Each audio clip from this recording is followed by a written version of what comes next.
আশা করে এসেছি গো কাছে ডেকে না জননী বড় আশা করে এসেছি গো কাছে ডেকে দিনহীনে কেহ চাহে না তুমি তারে রাখিবে জানিব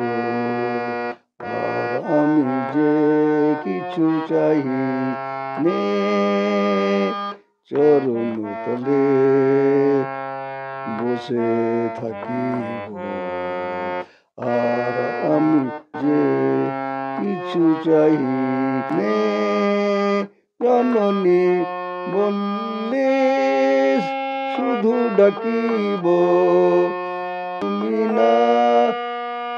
রাখিলে গৃহ আর পাইব কোথা কেঁদে কেঁদে কোথা বেড়াব এই যে হেরি তমস ঘন ঘরা কহনো রজনী বড় আশা করে এসেছি গো কাছে ডেকে